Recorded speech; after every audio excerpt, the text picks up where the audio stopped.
that are the essence of being a brain surgeon, but he had an idea that it would be great to be a brain surgeon.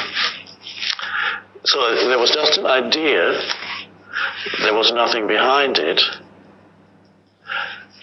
You have to see do you feel that there is something valuable in you which may not yet be formulated very much on the level of form, but whether you can sense something that wants to be born through you, that would then become a book. Then it comes from a deeper level than the ego. Or whether you just have an idea that it would be great to produce a book. That's of course an egoic thought, and it's not going to be very good. Now, let's say there is something that wants to express itself through you. I don't even know whether this book that you feel you want to write, is it fiction, is it non-fiction?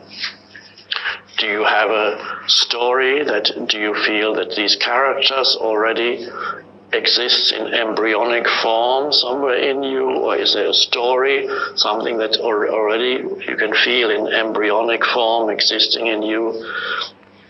Or do you have something to say to this world? Maybe it is non-fiction, who knows what it is, something spiritual, perhaps it's a spiritual book, but is it?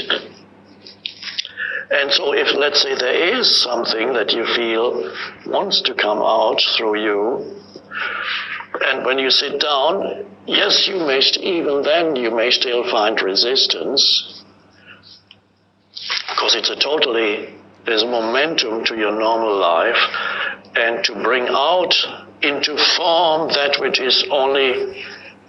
still largely exists in the realm of non-expression, halfway between form and formlessness, to give birth requires an intensity of focus, so you have to, first of all, give yourself the space where this intensity of focus can be there, not sit down at a desk or whatever and say, okay,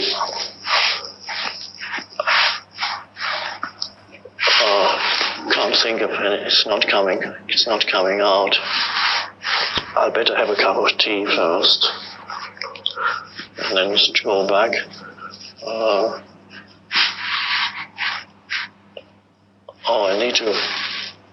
I need to polish that window.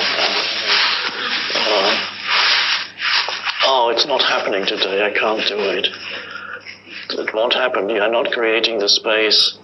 You need to, and this is a recommendation, if you do feel you have something within you that wants to be born through you, you need to provide the space for it to happen every day if possible, or on a regular basis.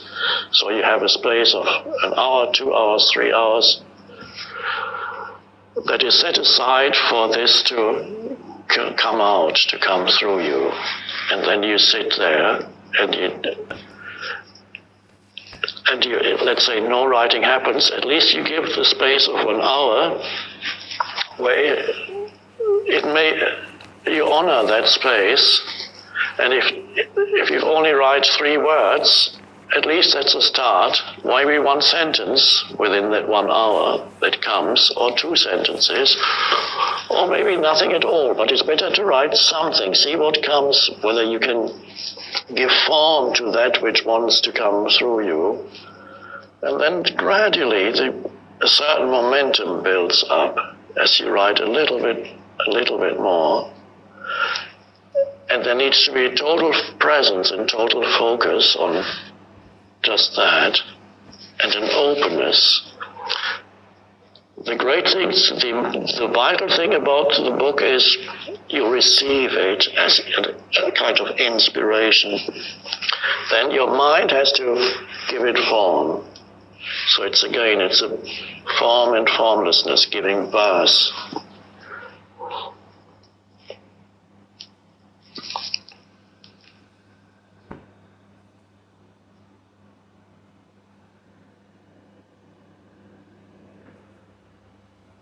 And once the momentum is there and the process starts, you may find, as I did when I wrote the books, that it consumes your whole life and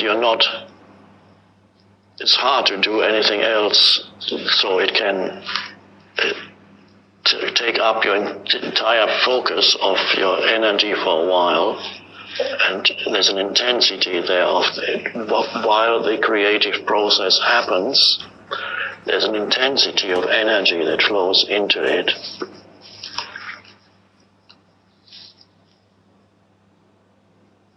When I wrote A New Earth, I noticed I couldn't pay attention to anything else, so my place became more and more messy, because there was continuous focus. And even now I haven't dealt with the mess that accumulated then. It's still there. It's creative disorder.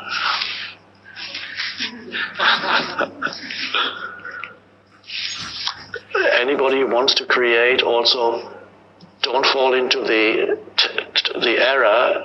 It's an excuse of the mind that says, I don't have enough space in my life to do this, to write this book, to be creative. There's too much going on in my life. If it really wants to come through you and you give it, there's always a time you can choose to give it space. Even if you have to get up 2 hours earlier.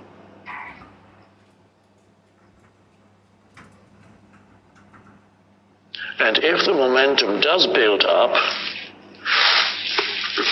you have to see whether it can be reconciled with other things you still have to do. Many writers find it can be reconciled.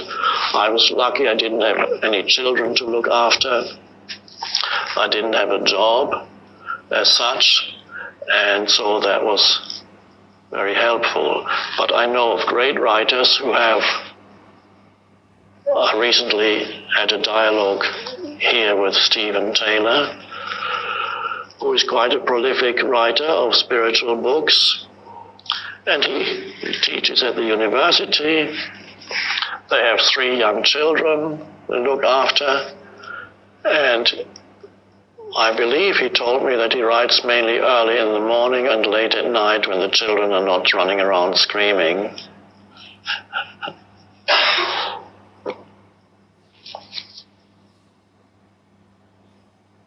And you will find, if you look at the history of great books, under what circumstances they were written, whether it's fiction or non-fiction, you often find that they were written not in the ideal conditions that one would think for writing a book, but in people who lived under great limitations, either financial or living situation, or health situation. Some great writers were permanently ill, almost permanently ill, and they wrote in that state, from D.H. Lawrence, some of the Proust,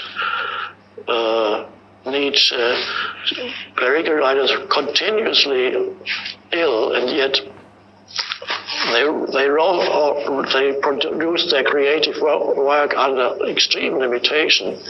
It's almost as if the limitation created the pressure for the creation to happen.